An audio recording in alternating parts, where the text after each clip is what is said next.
David Brooks walked with his daughter's hand in his, her backpack swinging gently as she told him about her drawing, unaware of the woman across the street slowing her pace to match theirs. The woman's stare sharpened with each step, her phone already in hand before a word was spoken. Moments later, sirens cut through the air, and the calm walk home shattered. Guns drawn, commands barked, a child screaming for her father as he lay face down on the pavement. And just as the world turned its back on him, a camera kept rolling. A simple phone, held steady in a father's hand, capturing a lie, because what happened that day wasn't rare. It was routine, and this time, it wouldn't be buried. Before we go any further, comment where in the world you are watching from, and make sure to subscribe because tomorrow's story is one you don't want to miss. The sidewalks in Oak Ridge Heights stretched wide and spotless beneath the late afternoon sun.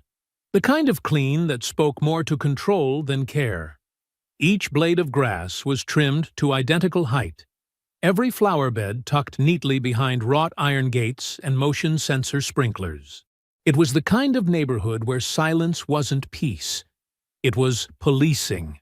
And David Brooks felt that silence pressing in with every careful step. His daughter's hand was small but firm in his, fingers curled tightly as they crossed the street toward the tree-lined lane just 2 blocks from their home. Lily swung her backpack a little with her free arm, her blonde hair catching the light as she skipped slightly ahead, and then fell back beside him, smiling in that unbothered way only 7-year-olds could. She had a crumpled drawing in her other hand, crayons, hearts, a house, and had spent the walk telling him which part of it was him and which part was her. He nodded, adding a gentle, "That's beautiful, baby." Every few steps, his mind half on the moment, half on the tension he'd noticed earlier. It wasn't what Lily saw. She didn't feel the eyes from across the street.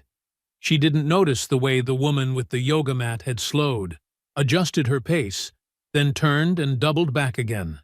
She didn't register the tightening rhythm of high-end sneakers hitting pavement with too much purpose. But David had. The woman wasn't jogging anymore. She was watching. And that wasn't a stretch, it was fact. He had felt it before. The weight of gaze mistaken for protection. The hard lines behind polite questions. The sense that someone had quietly decided he didn't fit. And now they were just trying to prove it. He knew exactly where this was headed. Not because he was paranoid, but because he'd lived long enough in places like this to see how suspicion traveled faster than kindness, especially when someone like him was walking next to someone like Lily. Still, he kept his voice easy, leaning down to her just slightly. "Almost home," he said, nodding toward the next intersection. She smiled and squeezed his hand again, crumpling her drawing in the process. He didn't mention it. The paper wasn't what mattered right now. From across the street, the woman cut an angle. Fast, direct. She wasn't jogging anymore. She was coming over. David gently pulled Lily a little closer, without making it look like anything. They reached the sidewalk and continued walking. He didn't break stride, didn't flinch, but he could feel the way her footsteps sped up behind them, then came alongside. She matched pace, her chin slightly raised, that voice already carrying the kind of syrupy concern that didn't need words to sound like judgment. "Hi there," she said, eyes not on him but on Lily. "Sweetheart, are you okay?" David stopped. He turned slowly, calmly, his back straight, voice even. "She's fine," he said, offering a small, firm smile. "We're just walking home." The woman's eyebrows didn't move. She took a step closer, leaned slightly to get a better view of Lily's face. "Sweetheart, is this your dad?" Her voice pitched higher, like she was asking a child to whisper a secret. "Do you know this man?" Lily blinked, caught off guard. She looked up at David, confused, then turned to the woman. "He's my daddy." The woman laughed once, sharp and breathless, like she'd just heard a joke she didn't believe. "Oh, right. Of course." David's eyes didn't leave hers. "Ma'am, he said slowly. "We're just trying to get home. Please stop talking to my daughter." But the woman had already taken a step back, hand fishing into her leggings for a phone. Her fingers were fast, confident. She wasn't second-guessing a thing. She was dialing. David stood still. He looked at Lily. Her smile had vanished, replaced with a slight frown as she watched the woman mumble something into the phone, turning her back and stepping away like she'd just spotted a broken fence she needed to report. "She's calling someone?" Lily whispered. David bent slightly and rested his hand on her shoulder. "It's okay," he said. But the words sounded like they were for her, not him. "Just keep holding my hand." The woman's voice carried, not loud but clear enough. "Yes, right now. On Willow and 32nd. A little girl, white, maybe 7, blonde. She looks scared. There's a black man with her. No, I don't know if she's hurt, but she's not answering me. He's saying he's the dad, but—" David didn't wait to hear the rest. He pulled out his phone, calmly opened the camera, and began recording. He didn't raise his voice.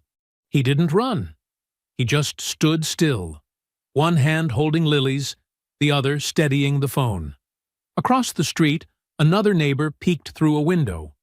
He had seen this before. Not this exact version, but close. He knew what happened when truth didn't matter as much as appearance. And he knew that once flashing lights showed up in neighborhoods like this, they didn't ask questions first. They arrived with decisions already made. And somewhere in the distance, a siren began to rise. The siren was faint at first, just a low wail threading its way through the treetops, distant enough that the neighborhood's peace still held. But David knew better than to take that distance for comfort. His fingers, still wrapped gently around Lily's hand, tightened just a little. Not in fear, not even in urgency, but in preparation. He didn't need to say anything. The world around them had already begun its quiet shift. The woman stood several steps away now, still on her phone, but her body was angled in a way that made it clear she was watching him just as closely as she was reporting him. The smirk on her lips wasn't obvious, but it was there, settled in the corners like a wrinkle she didn't care to hide. She didn't look afraid, not even slightly. That was the part David noticed most. She wasn't acting like someone worried about a child being taken. She was acting like someone proud to have caught something, like she'd just called animal control on a loose dog and was waiting for someone to come claim her reward. Lily was staring up at him now, the way she did when she didn't understand something and wanted him to explain it. But there were no gentle answers for this, only quiet damage. "She thinks you're not my daddy," Lily said softly, her eyes wide and uncertain. David crouched down slowly, bringing himself to her level so he could look her in the face. "I know, baby," he said, brushing a strand of hair back behind her ear. "But she's wrong. And we both know the truth. That's what matters right now." "But why would she think that?" she asked, her voice wavering. David exhaled through his nose, slowly. "Because sometimes people look at someone and decide they don't belong, and they think they're doing the right thing by calling someone to fix it. But not everyone who acts concerned is actually trying to help. She doesn't even know us. She doesn't have to. Some folks decide what they believe before they ask a single question." The woman was pacing now, still on the call, her voice louder. "Yes, they're just standing there now. She's clinging to him. I don't know. Maybe he's trying to keep her quiet. You need to hurry, please." David rose to his full height again, still holding Lily close, his phone still recording. The screen glowed steadily in his hand, a quiet witness. "Ma'am," he called over, voice steady. "You're making a mistake." She turned quickly, her expression indignant, like he'd just broken some unspoken rule. "Excuse me," she snapped. "I said you're making a mistake. This is my daughter. I'm her legal guardian. You're traumatizing a child because you think your instincts matter more than facts."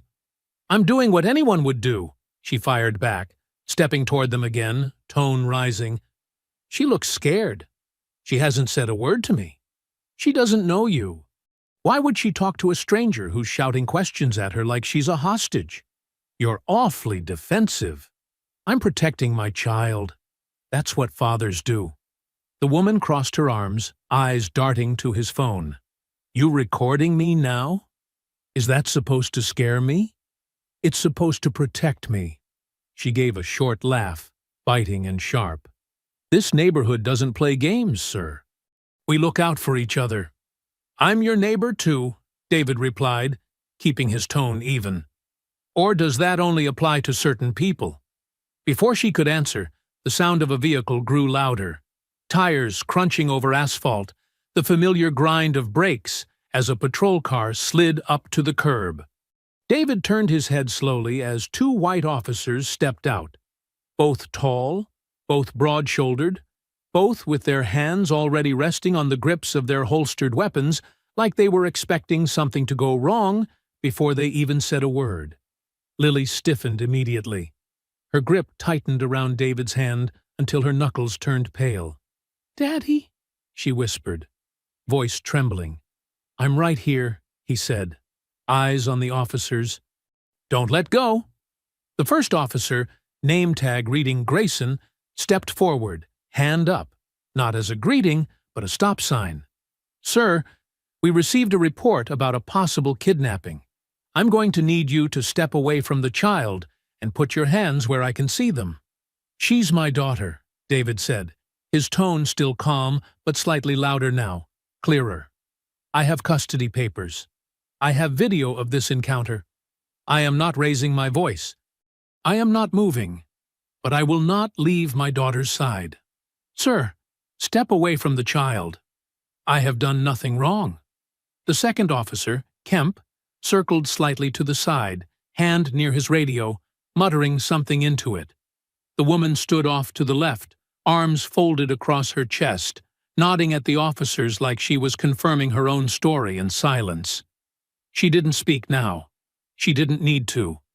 The damage had already been done. Her role was complete.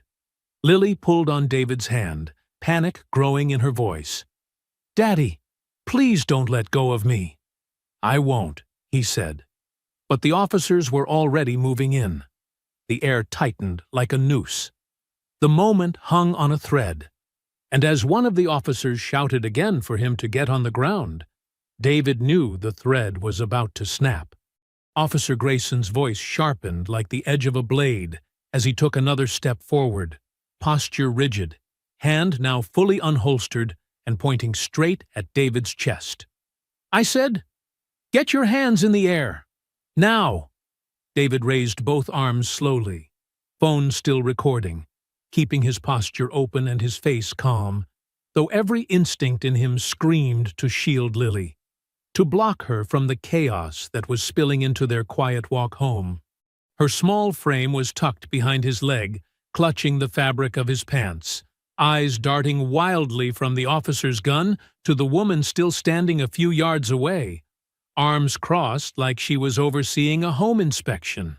"Please," David said, voice measured. "You're frightening my daughter. I'm not resisting. I have every document you'll need. My wallet is in my back pocket. My ID, my custody." "He's getting angry!" the woman suddenly yelled, her voice high and urgent as she took a step toward the officers, pointing now, twisting her face into the perfect mask of concern. "He's yelling! I think he's about to run." "No one's yelling," David said immediately, shaking his head, eyes flicking between the two officers who were suddenly moving faster. "I haven't moved. I've done nothing but comply." But the woman's words had landed exactly the way she wanted them to, sliding into the air like oil on fire. "Get on the ground!" Grayson shouted, advancing with his weapon raised. "Get on the ground right now, or we will use force." "Daddy!" Lily screamed, voice breaking as she tried to grab his arm tighter. "Don't shoot!" David called out, dropping the phone and moving as slowly as he could to his knees, never lowering his hands. "I'm going down. I'm going down!" But they were already on him. The moment his knees hit the pavement, Kemp rushed from the side, slamming him onto his stomach with a force that knocked the wind out of him. His face hit concrete. A knee pressed hard into his spine. One hand was yanked backward at a brutal angle, then the other, metal locking tight as the handcuffs snapped shut. The pain flared through his shoulders, but it was the sound of Lily screaming that cut deeper than anything. "Stop it! Stop hurting him! That's my daddy! Please stop!" "Ma'am, step back!" one officer barked at her as if she were the threat. Lily tried to rush forward, but Grayson blocked her, crouched low and firm, holding her back with a hand on her shoulder that was meant to calm but only made her flinch. "Let me go! Let me go!" she sobbed, struggling against his grip. David couldn't see her now. His face was pressed to the sidewalk, cheek scraping rough against the concrete. The cuffs bit deeper with every breath he tried to take. "You're making a mistake," he gasped, speaking into the ground. "That's my daughter. I'm her father. Please don't separate us." "We'll sort that out at the station," Kemp muttered above him, breath heavy and close. "You should have complied sooner." "I did comply." Grayson leaned down toward Lily, speaking into his shoulder mic. "Child appears distressed. We're going to place her in protective custody until we can verify custody." David lifted his head as much as the pressure would allow. "Don't you take her. She's already scared out of her mind. I have every—" "Enough," Kemp snapped, giving the cuffs a harsh tug. "You can talk at the station." 2 more officers arrived in a second patrol unit, one of them stepping toward the woman who had made the call. She met them with a serene smile, nodding like she was being thanked for her service. "I didn't know what he might do," she said, with a calm shrug, her tone soaked in righteousness. "She just looked afraid. I followed my gut. No one questioned her. No one asked what had actually happened." David was lifted roughly to his feet, arms wrenched behind him, his face burning with humiliation. Neighbors had gathered now, some standing behind hedges, others filming with phones. But no one stepped in. No one asked the right questions. Not yet. Lily was placed into the back of the second cruiser. She was still crying, face pressed to the window, small fists pounding against the glass.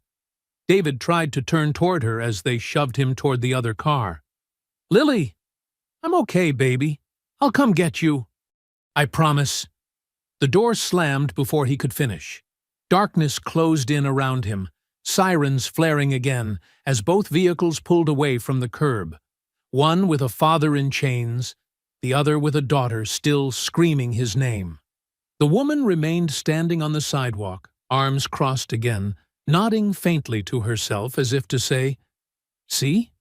I was right all along." David is taken to the station, placed in a holding room without charges, ignored as he asks about Lily. Officers delay processing him. After hours pass, someone finally verifies his ID and custody paperwork.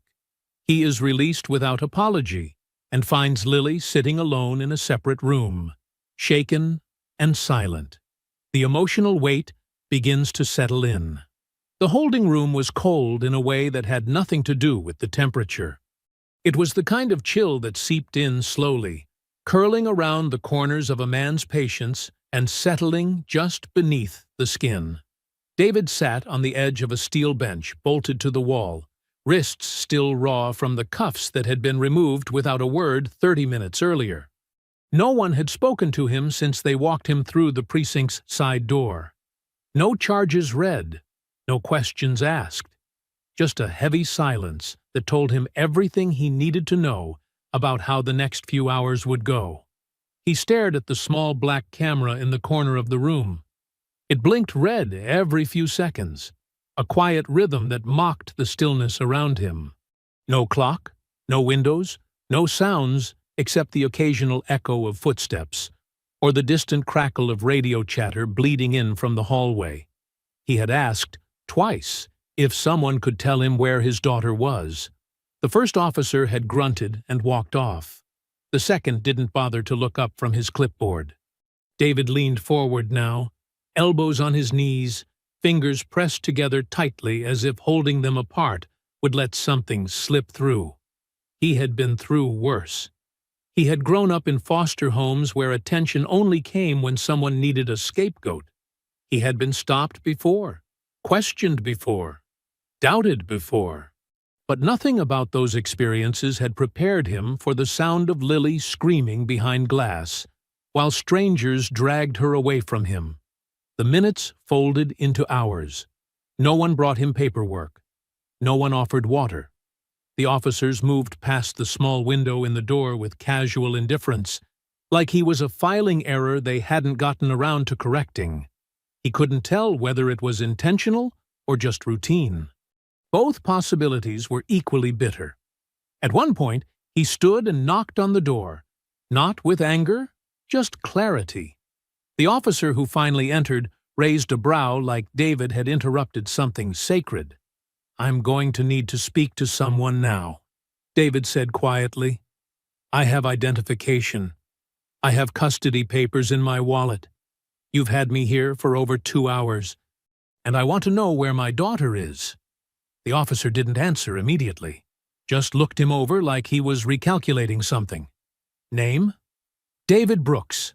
My ID is in the wallet you took when you brought me in. So are the adoption documents." The officer sighed through his nose, turned without a word, and walked out. Another half-hour passed before someone else appeared. An older man this time, plain clothes, holding a manila folder and wearing the look of someone who had just been pulled from something more important. "Mr. Brooks," he said without apology as he opened the door, "we've confirmed your identity and custody status. You're free to go." David stood slowly, every part of him stiff from waiting. "Where is my daughter?" "She's in a separate room down the hall.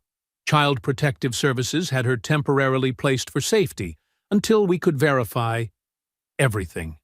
Take me to her." The man nodded and led him down a narrow hallway that felt longer than it was. They passed a few officers who didn't make eye contact. David didn't care. Every step echoed with the memory of Lily's voice, the way it had cracked when she yelled for him, the way her fists had thumped against the back window of that cruiser. By the time they reached the door, he could feel his heart pressing against his ribs like it was trying to get there first. The door opened with a quiet click. Lily sat in a small plastic chair, feet swinging slowly above the floor. Her eyes were red and puffy, and the drawing she'd made that afternoon at school was clutched in both hands, like it was the only thing keeping her anchored. She didn't look up immediately, but when she did, when her eyes met his, the paper dropped, and she ran. David dropped to his knees just in time to catch her, her arms locking around his neck so tightly he could barely breathe, and he didn't care at all. He held her there on the tiled floor of that cramped room, arms wrapped tight around her trembling frame, pressing his forehead gently to the side of hers while she whispered through sobs, "I was so scared, Daddy. I thought they weren't going to bring you back." "I'm here now," he said, barely able to speak through the thickness in his throat. "I'm here. And I'm not going anywhere." Behind them, the plainclothes officer cleared his throat, awkward but not unkind. "There's some paperwork to sign on your way out." David nodded, eyes still locked on his daughter. "You'll wait." And for once, someone did. The house smelled like lemon cleaner and faint lavender, the way it always did after the cleaning service came on Thursdays. But tonight, it didn't feel clean. It felt hollow, like the rooms were waiting for something to be said. But neither of them had the words to offer. Lily was quiet when they walked through the front door, her hand still curled tightly into his, her eyes darting from room to room like she was checking to make sure it hadn't all followed them home. David hung her backpack on the hook by the door and crouched down to help her with her shoes, fingers steady, even though everything inside him still throbbed from the grip of the handcuffs and the bruising on his shoulder. She didn't ask for dinner, didn't ask for her favorite show, didn't even ask why no one had said sorry. She just walked straight to the couch, curled up on the end with the worn yellow blanket she always used, and pressed her cheek into the cushion like sleep was the only way to shut the day out. David watched her for a long moment before turning off the overhead light and lifting her into his arms. She didn't wake, just exhaled softly against his neck, the way she had when she was younger, before nightmares became something real. He carried her to her room, tucked her in carefully, and kissed her forehead without saying anything. The words felt too small for a day like this. Downstairs, the kitchen was still. He sat at the table with the overhead light on, casting a pale circle across the wood. The house was paid off. The fridge was stocked. The furnace had just been serviced. All the things that were supposed to mean safety. All the quiet victories that weren't loud enough to shield him when it counted. He reached for the small black folder on the bookshelf, his emergency file. It was old, but updated often. Adoption certificate, school records, medical forms, birth parents' death certificate, guardianship papers. He spread them out on the table like pieces of armor. He had done everything right. Every form filed. Every renewal submitted. No corners cut. No room for doubt. And still, he had been thrown to the pavement in front of his daughter because a stranger didn't like the shape of what they looked like walking down the street together. He sat there a long time. No TV, no phone, just the hum of the refrigerator in the background and the soft creak of the heating vents as the night settled in. He didn't want revenge. He didn't want some dramatic confrontation. What he wanted was accountability, measured, undeniable, and public. He opened his laptop and began searching. It didn't take long. Her name had come up on a neighborhood app before. Karen Ellsworth. A few clicks led to more. A quick reverse lookup confirmed the street. Same block, same voice from the video. He found threads, some locked, others archived. A post about a suspicious man waiting outside the elementary school gate turned out to be a father picking up his son. Another thread about someone lingering near the tennis courts. It was a delivery driver stuck on a late route. No arrests ever made. No reports ever verified. But the usernames lined up. The language repeated itself. She had done this before, more than once. And every time, the story was the same. The target changed, but the fear stayed white. He bookmarked everything, took screenshots, saved profiles. There was a trail here, and it wasn't invisible, not if someone had the patience to follow it. When he finally leaned back, the clock on the oven read 2:43 a.m. His eyes were heavy, but his thoughts were sharp. He had always believed in staying composed, staying quiet, staying out of the fray. That had worked, until it didn't. He opened a new tab and typed in the name of a civil rights law firm he'd kept bookmarked since the week he finalized Lily's adoption. He hadn't needed it then, but something in his gut had told him it was worth keeping just in case.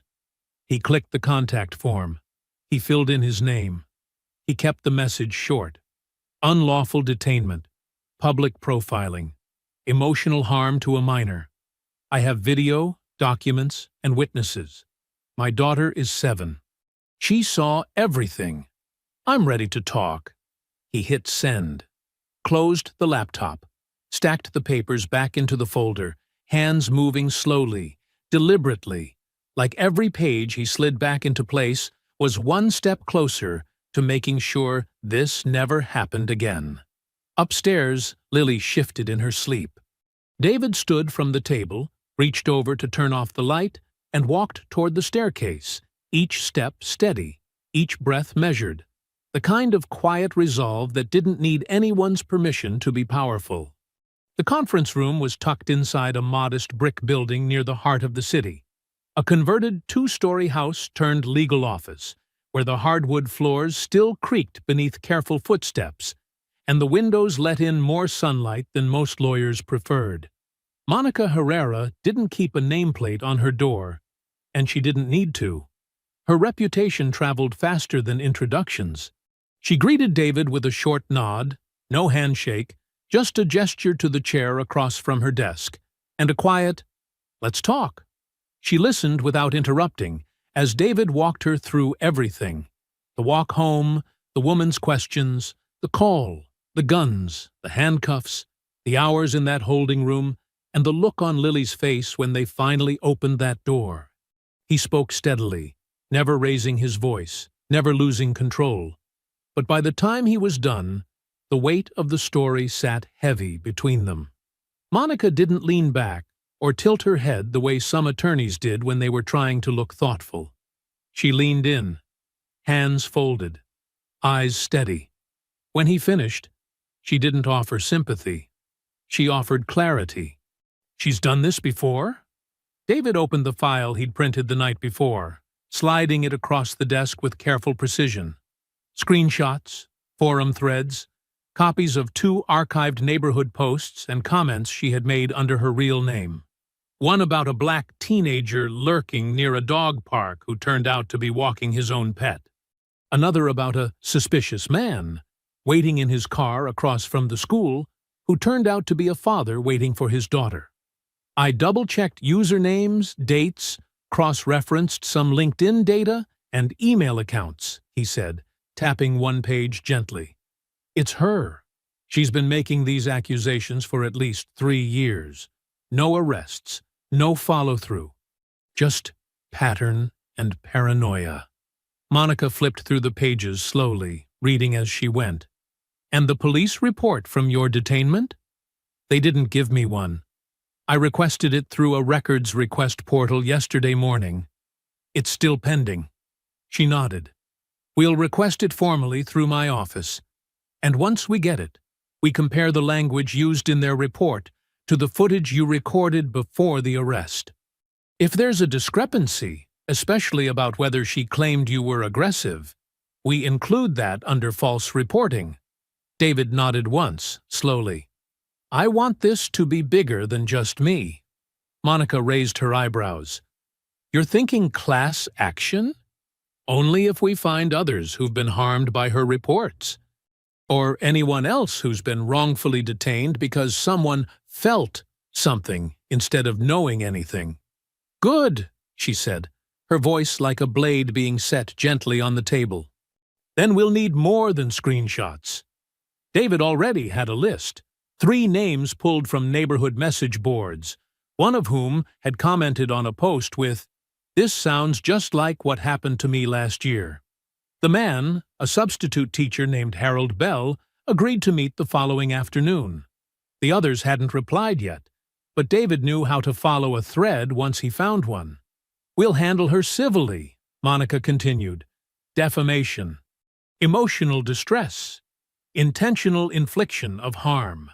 If we can demonstrate that she knowingly made a false claim, or that she had a pattern of behavior showing bias and targeted suspicion, she's liable. As for the police, we'll separate that angle. Wrongful detainment, violation of civil rights, potential 1983 federal claim." David studied her face carefully. "What are the odds this actually gets traction?" She looked up from the file and met his gaze.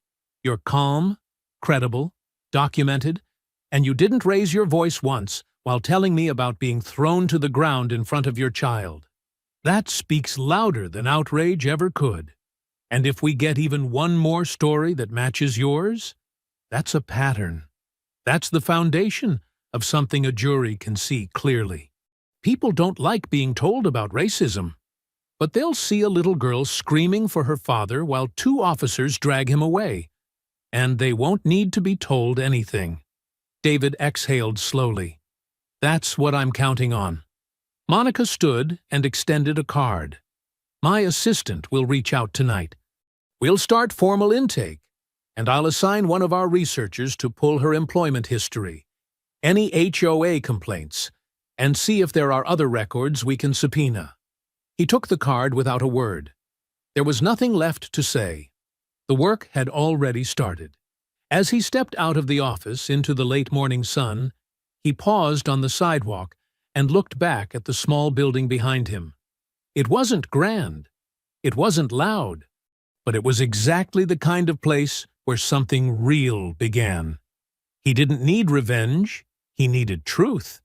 And now, truth had a lawyer. It began quietly. An upload to a private link, forwarded from Monica's office to a journalist they trusted, someone who had covered civil rights stories with care and without spectacle. The woman's name was Jordan Lynn, and by the time Monica finished briefing her, she didn't need convincing. She reviewed the footage twice, then called Monica that same evening and said simply, "I'll write it, but I won't write around it." Within 48 hours, the video was published alongside a carefully written feature. The headline didn't scream. It didn't sensationalize. It simply read, "Man detained, daughter separated after false 911, call in Oak Ridge Heights." But the words were secondary. It was the footage that ignited the fire. The opening shot was David's hand holding the phone steady, his voice calm. Lily's face turning slowly toward the woman with a puzzled frown. The moment her small voice said, "He's my daddy," the woman's laugh, her dismissive tone. Then the officers arriving, guns drawn, commands shouted, David's quiet compliance. And finally, the sound of Lily screaming as he was slammed to the ground. That cry, high and piercing, struck people harder than any article could. It played again and again across timelines and comment sections, clipped and reposted by strangers who didn't need to know David's name to know what they were seeing was wrong. The image of a child crying for her father while being pulled away by strangers was more powerful than any caption. By the end of the day, the video had surpassed 500,000 views. David didn't look at any of it. He stayed off the news, avoided the comment sections, silenced every notification on his phone. He didn't want to know what people thought. He didn't need validation from strangers. He had seen what mattered. And he remembered what it felt like to sit on the sidewalk with his face to the pavement while his daughter screamed behind police doors. Monica, meanwhile, handled the noise.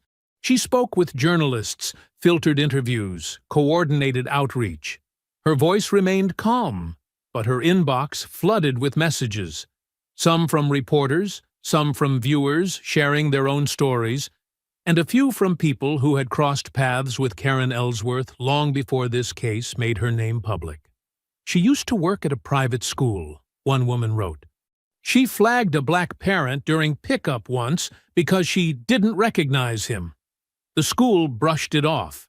Another came from a man in a neighboring suburb. She filed a noise complaint on me for waiting in my car on her street. I was doing DoorDash.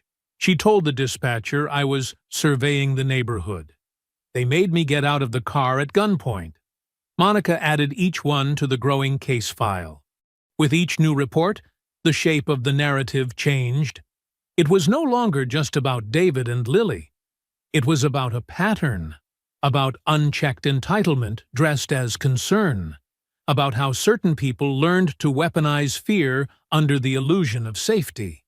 The police department, feeling the pressure, released a brief statement the next afternoon. We are aware of the incident involving Mr. David Brooks and are currently reviewing procedures surrounding his detainment. At this time, both responding officers have been placed on administrative leave pending the outcome of an internal investigation. We ask for patience as we conduct our review. It wasn't an apology. It wasn't accountability. It was a placeholder. David read the statement once and set it aside. They'll apologize when they're forced to, he said to Monica, who simply nodded in agreement. That night, while Lily slept upstairs and the living room filled with soft light from the reading lamp, David sat at the table again, not hunched this time, not burdened, but steady. He opened the folder, reviewed the additions Monica had emailed, and jotted a few notes. He didn't want to be famous. He didn't want headlines. What he wanted was permanence, something on paper, something that would outlast public attention spans. The doorbell rang once, and his neighbor, a quiet man named Yusuf, who rarely said much beyond greetings, stood on the porch holding a small plant in a ceramic pot. "I saw the video," he said softly. "If you ever need help with anything, I just wanted you to know." David took the plant with a quiet "thank you" and placed it by the window. Small, green, alive. It didn't fix anything, but it didn't need to. It was a sign, a gesture, and right now, those were starting to matter. The next morning, Monica called with a list of scheduled interviews. Major networks, national outlets. Some had already run stories without waiting. David paused, then gave the answer he knew was right. "Let the video speak. I'll stay quiet until it's time to testify." Monica didn't argue. She knew this wasn't about performance. It was about proof. And the world had already seen enough to understand that silence didn't mean weakness. It meant patience. And patience was building something stronger. By the end of the week, the pressure became impossible to ignore. The police department, under mounting scrutiny, held a short press briefing where the chief confirmed that Officers Grayson and Kemp had been formally suspended without pay pending the results of the internal review. It was a carefully worded move meant to placate, not admit. No apology. No acknowledgement of wrongdoing. Just the usual language of concern and protocol evaluation spoken behind a podium flanked by flags and stone-faced officers pretending not to notice the camera flashes. For the public, it wasn't enough. Not after the video. Not after Lily's tear-streaked face had become the image shared across the country. Not after the body cam footage, quietly leaked by someone inside the department, showed that neither officer had even attempted to de-escalate before drawing their weapons. Then came Karen.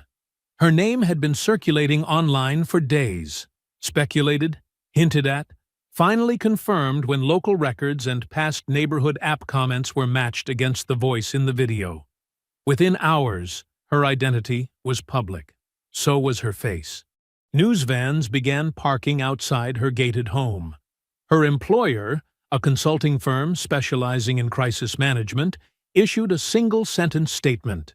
"Karen Ellsworth is no longer employed with our company, effective immediately." The irony was not lost on anyone. And then she did what no advisor could have possibly recommended. She agreed to an interview. It aired on a local station. She sat with her hands folded in her lap, posture stiff, voice composed in the way only people who have never had to explain themselves tend to sound. She didn't apologize. She didn't backtrack. She defended. "I did what any responsible person would do," she said, the corners of her mouth pinched with frustration.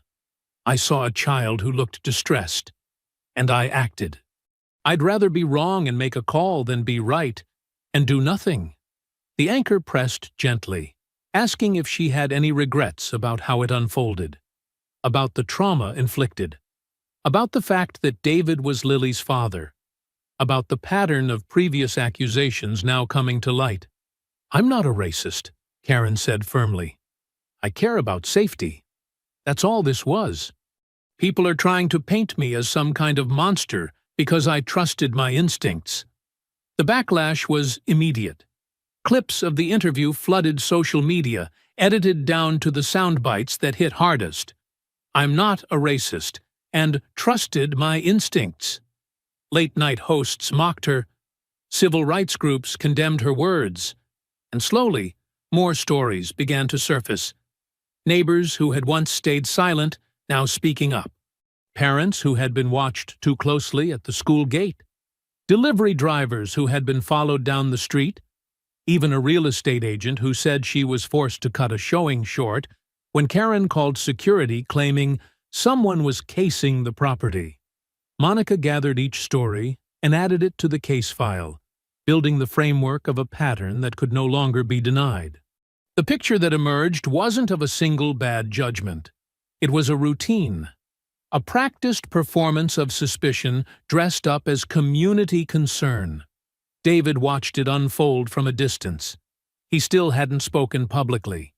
He let the footage speak for him, let the outrage rise around him while he focused on what came next.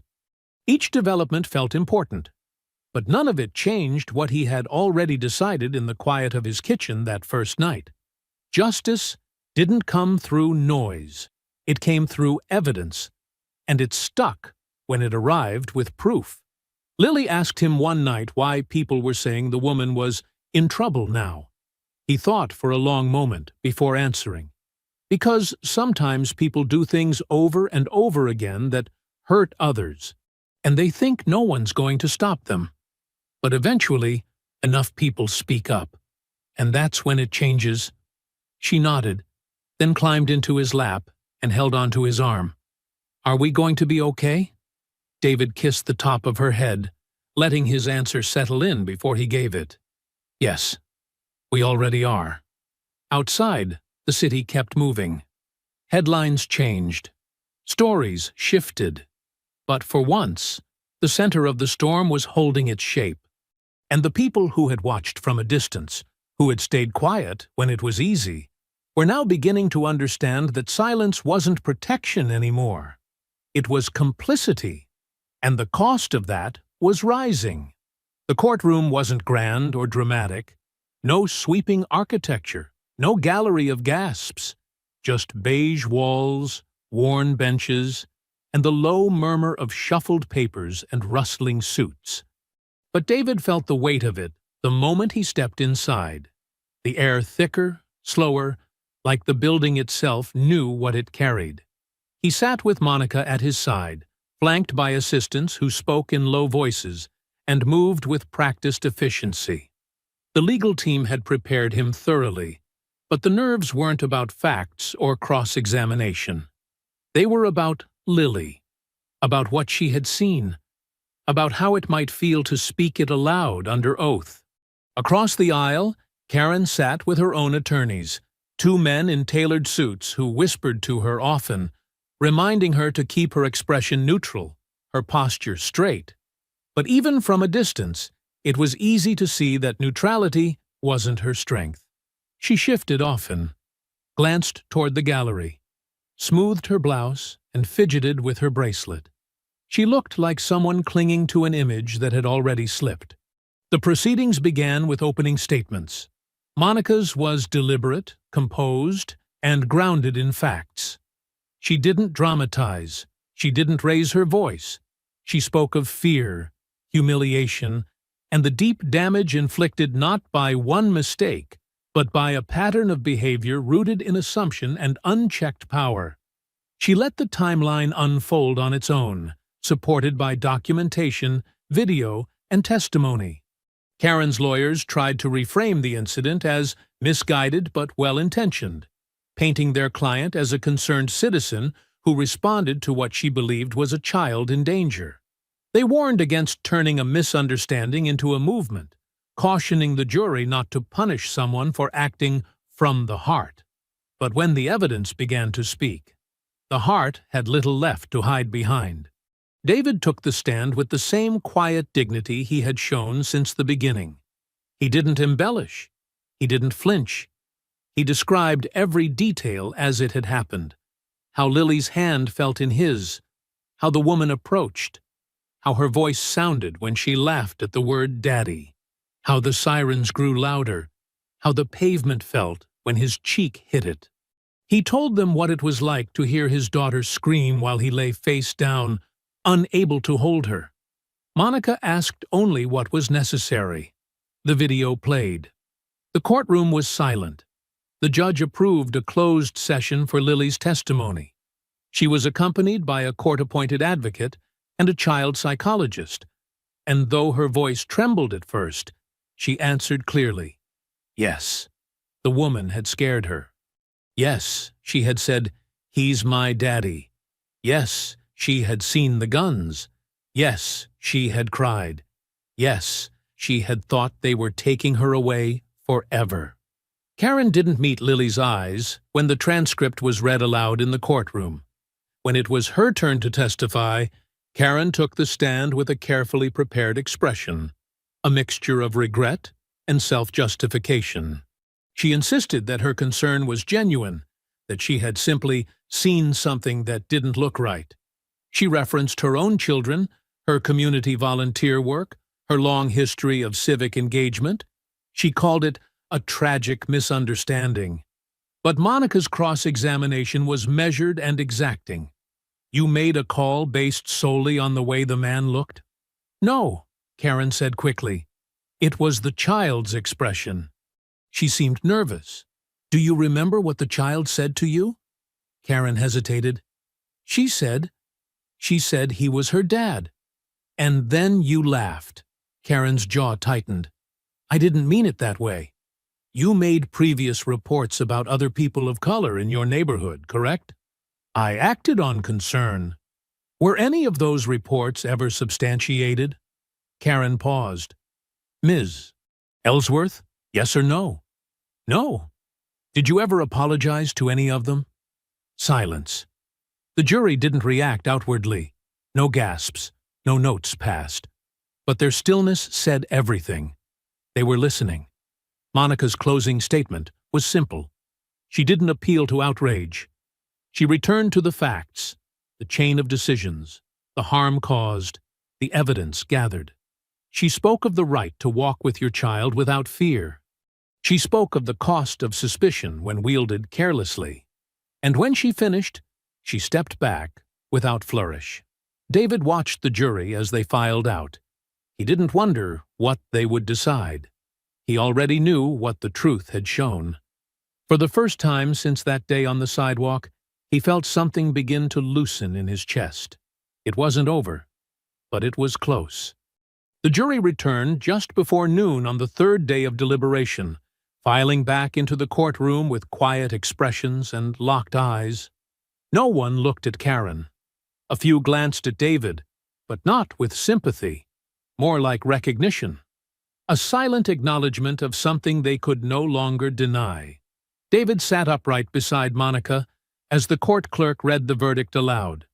The words moved slowly, but each one landed clean.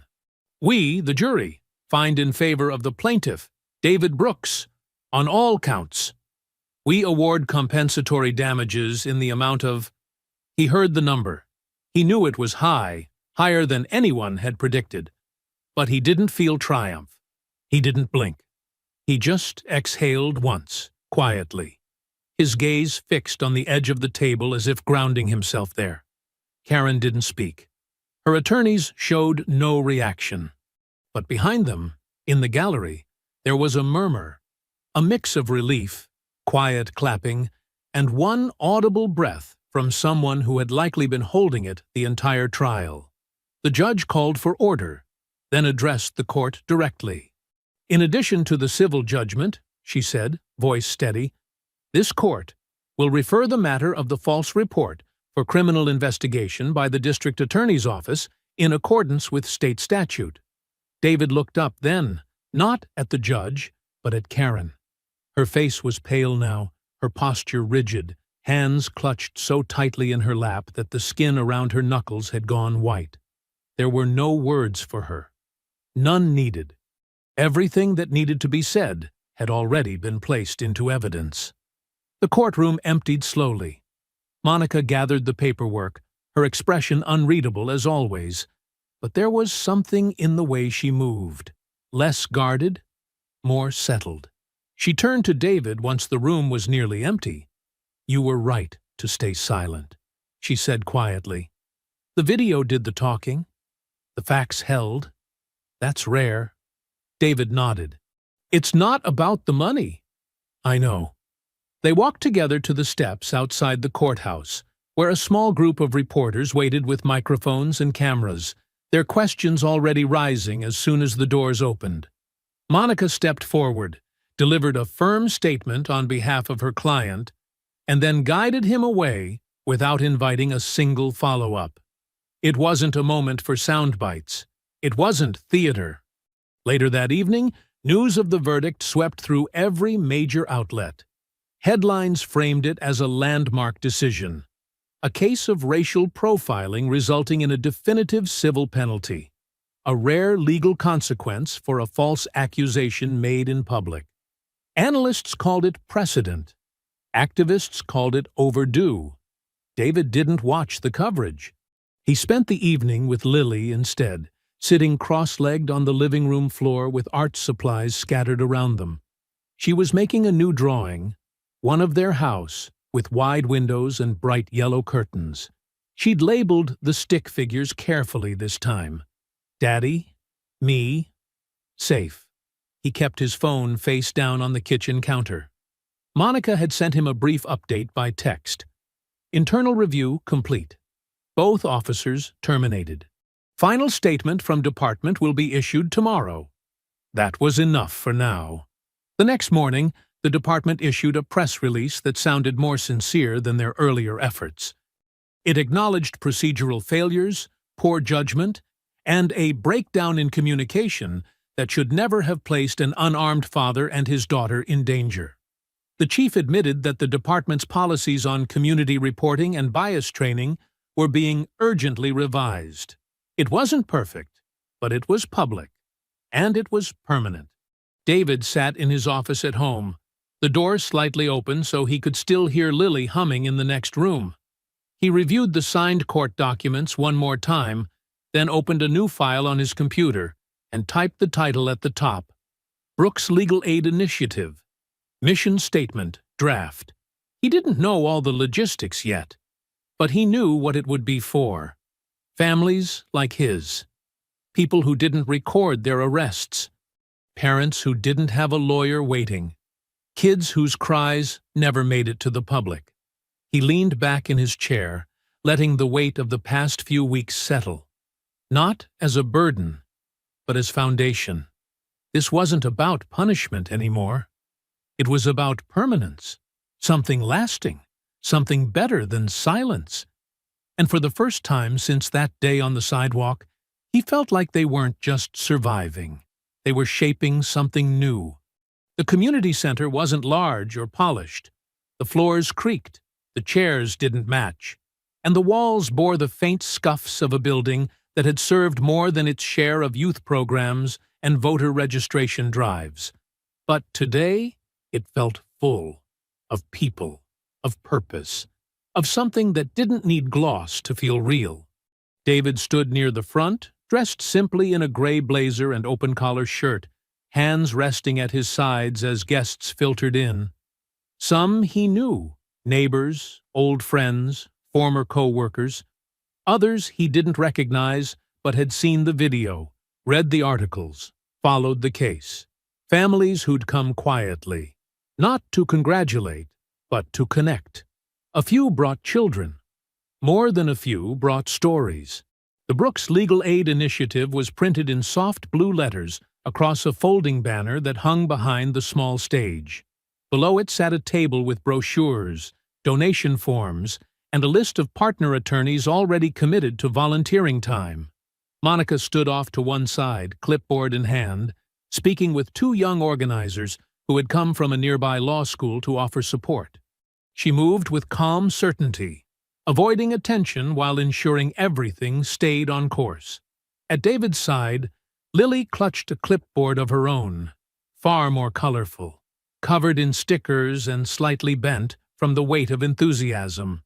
She had insisted on helping greet people at the door, handing out name tags with surprising confidence for a child who, just months ago, had barely spoken after what happened. Her eyes sparkled now. She was whole again, not because the world had changed, but because her father had refused to let it break her. As the chairs filled and the murmurs quieted, Monica stepped forward to welcome everyone, keeping her remarks short. She introduced David not as a client, not as a symbol, but simply as someone who refused to stay silent. He took the stage with no notes. "I didn't plan to speak today," he began, his voice steady and even.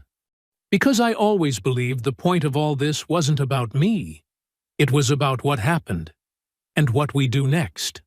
There was no applause, only attention. The kind that came from people who understood that something heavy was being shared. Not grief, not pride, but truth. "When this started," he continued, "I didn't know how far it would go. I didn't know if the court would care.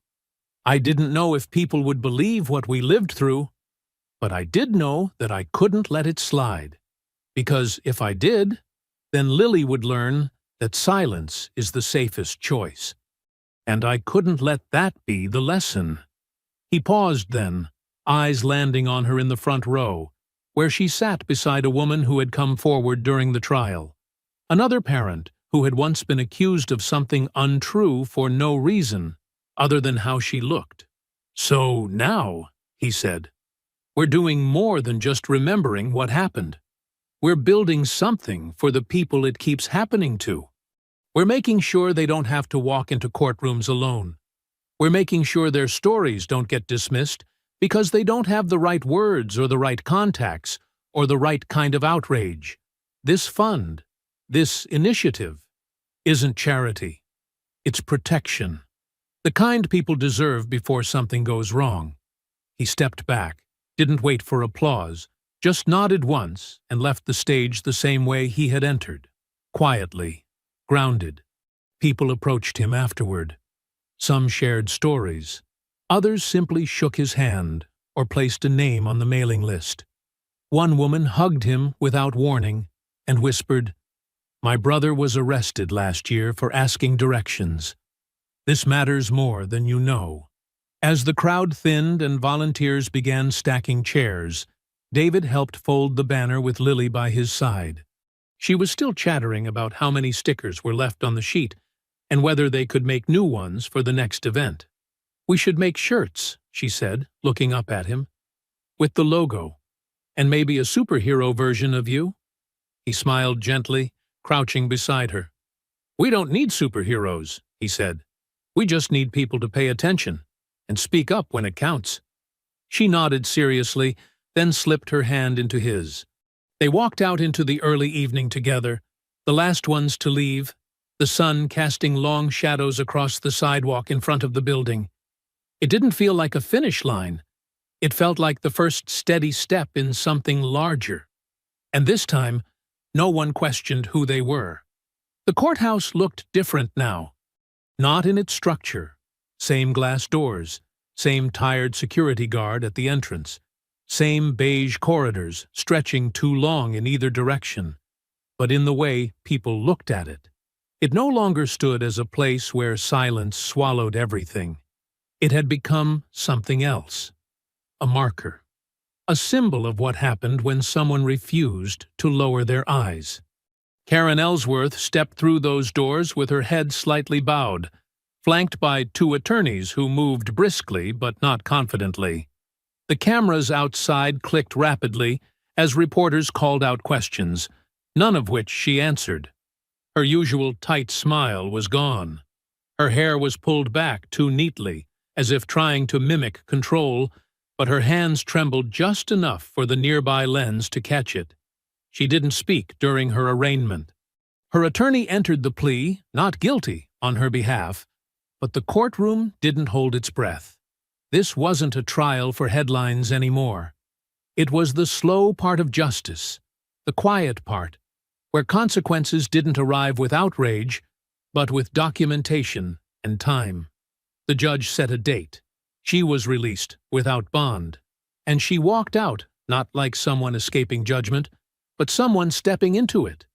David watched it later, not in real time, but in a quiet clip played during a news segment about the case's long-term effects.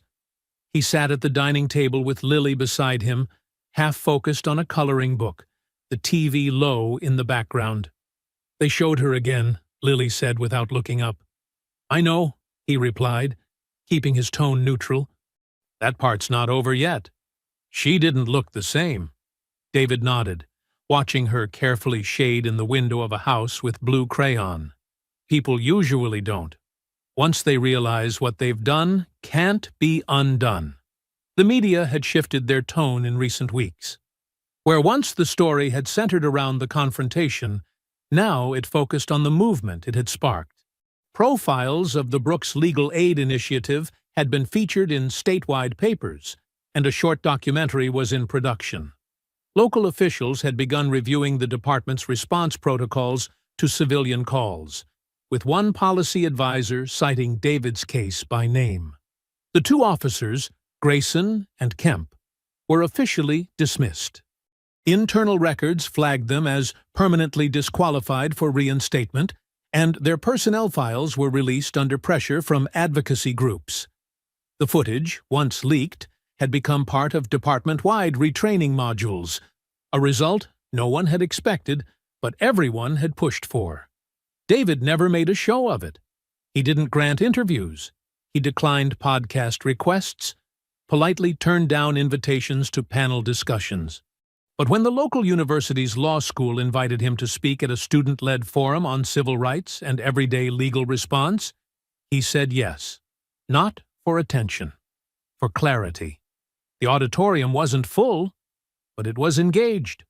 A mix of students, professors, and community members sat quietly as he stepped to the podium, notes folded in his hand, but never read aloud. "I didn't come here because I have the answers," he said, his voice even but weighted. "I came because something happened that could have been ignored, that could have passed like every other story just like it. But we didn't let it. That's all. We didn't let it." He talked about the difference between feeling wronged and being willing to do something about it, about the cost of exposure, about what it means to watch your child become a headline before she understands what it means to be profiled. He didn't raise his voice. He didn't need to. And when he finished, there was a pause, not hesitation, just reflection, before the first round of applause broke out. Not loud, not performative, just real. Outside, a student approached him, notebook in hand, nervous smile tugging at the corners of his mouth. "Mr. Brooks, I just wanted to say, your story changed how I think about things. I used to think this kind of stuff was rare, but now I realize I've just never been the one it happened to." David offered a quiet nod. That's the part people miss. It doesn't need to happen to you for you to stop it. Back home, he walked through the neighborhood at dusk with Lily by his side, the sidewalks familiar again, the air cooler now that spring was fading into early summer. No one followed. No one questioned.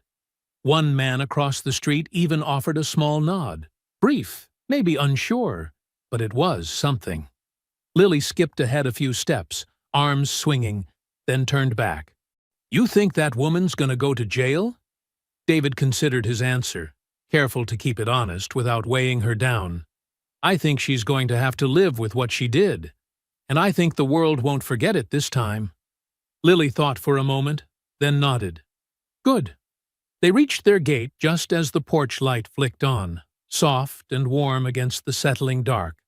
And as they stepped through, side by side, it didn't feel like they were walking away from a fight. It felt like they had changed the ground they stood on. The seasons had shifted by the time the dust fully settled. What once happened under the weight of heavy spring air now belonged to early autumn. Leaves scattered across sidewalks, cooler mornings settling in over yards once watched too closely.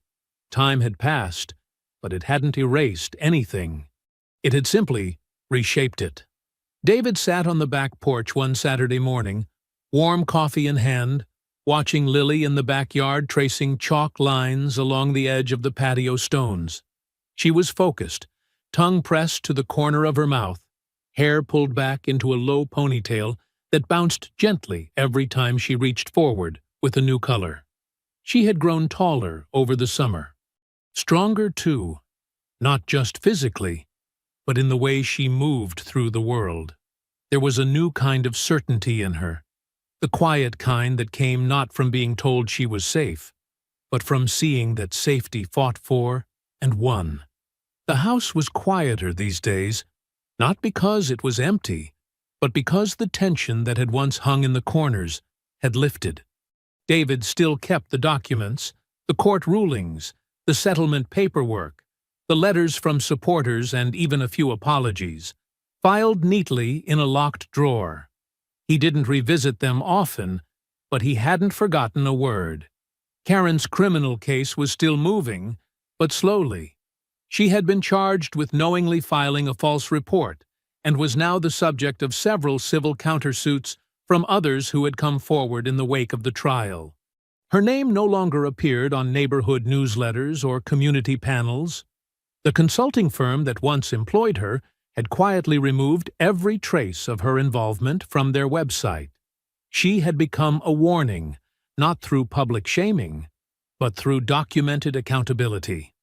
A record. A truth that couldn't be reshaped. The officers had faded from view entirely. No reinstatement, no public statement. Their personnel records now flagged for any department that might try to bring them back. It wasn't retribution. It was protection. David never used the word vindicated. It didn't sit right, because he hadn't fought to prove anything about himself. He already knew who he was. The fight had been about making that matter when it counted, making sure his identity, his love for his daughter, and his right to walk freely weren't conditional on anyone else's comfort. The Brooks Legal Aid Initiative had expanded beyond what he imagined. A half-dozen attorneys now contributed pro bono hours every month. They'd taken on 4 new cases in the past 2 months alone, helping families challenge wrongful detainment and racial targeting. Each case was different, but all carried a thread of what had started on that sidewalk, a decision to stand firm, to refuse silence. David never made the organization about himself. His name was on the paperwork, but not on the signage. He showed up to meetings, guided outreach, and quietly ensured the mission stayed focused. It wasn't his legacy. It was Lily's safety, secured one step at a time. One Sunday afternoon, Lily asked to walk through the old route again, the same path they had taken home from school the day it all began. David agreed, and they set out together, just as they had months before. The streets were quieter now, and though a few familiar faces peeked through windows or watched from behind garden fences, no one followed. No one approached. They walked past the spot where the patrol car had first pulled up, past the corner where she had screamed his name. Lily didn't say anything for a long time, just looked around, eyes moving from house to house. When they reached the crosswalk where the woman had first stopped them, she paused. "This was where it started," she said, her voice calm but certain. David nodded. "It was." Lily turned toward him, her expression thoughtful. "It doesn't feel scary anymore." He looked down at her, saw the quiet in her eyes. Not relief, not joy, but understanding. "That's because we didn't let it stay that way." They continued walking, past hedges that no longer felt like barriers, past driveways where neighbors who once looked away now nodded softly. Some had said nothing. Others had offered small, quiet apologies in the weeks after the verdict. Notes in the mailbox, brief conversations at the market. David hadn't needed them, but he had appreciated the ones that felt real. At home, Lily ran ahead through the front gate and called out behind her, "Come on, I want to finish my picture." David stepped through slowly, closing the gate behind him, the quiet clicking of the latch somehow more final than before. Not an ending exactly, but a close. A seal. Later that night, after dinner and homework and bedtime stories, he sat at the desk in his study, opened the file one last time, and slid a new page into it. A thank you letter from a woman in another city whose charges had just been dropped with the help of one of their partner attorneys. He closed the folder, locked it away, and turned off the light. Justice hadn't arrived in a flash. It had come step by step, piece by piece, in the quiet choices to speak, to act, to keep going. And now, as the house settled into sleep, David knew that what he had built would last. Not because it was loud, but because it was true. And the silence that followed no longer felt like judgment. It felt like peace. I hope you enjoyed that story. Please share it with your friends and subscribe so that you do not miss out on the next one. In the meantime, I have handpicked 2 stories for you that I think you will enjoy. Have a great day.